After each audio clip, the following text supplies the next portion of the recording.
కడప జిల్లా చింతరాంపల్లి గ్రామానికి చెందిన బాలికపై అడవిలో దాడి చేసిన ఘటనపై విచారణ అధికారిగా ప్రొద్దుటూరు డీఎస్పీ పూజితను నియమించారు ఉన్నతాధికారులు. కడప రిమ్స్లో చికిత్స పొందుతున్న బాలిక వద్ద వాంగ్మూలం నమోదు చేశారు డీఎస్పీ పూజిత.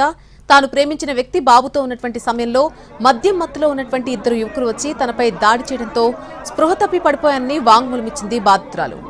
స్పృహ వచ్చిన తర్వాత నడవలేని స్థితిలో ఉన్న తాను అతి కష్టం మీద నడుచుకుంటూ వచ్చి రోడ్డుపై పడిపోయినట్టుగా వెల్లడించింది.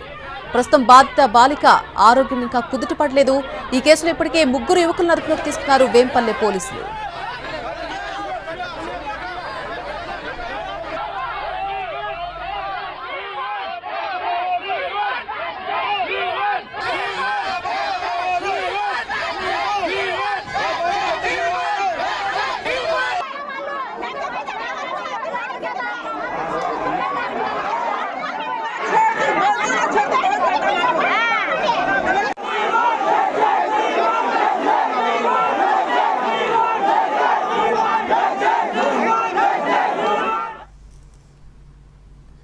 నేపాల్ను ఆకస్మిక వరదలు ముంచెత్తాయి. చైనా సరిహద్దుల్లో కురిసిన భారీ వర్షాలకు ఒక్కసారిగా నదులు ఉగ్రరూపం దాల్చాయి. నేపాల్ చైనా సరిహద్దులో ఉన్నటువంటి భోటేకోషి నది ఉధృతంగా ప్రవహించడంతో మిటేరి వంతెన కొట్టుకుపోయింది.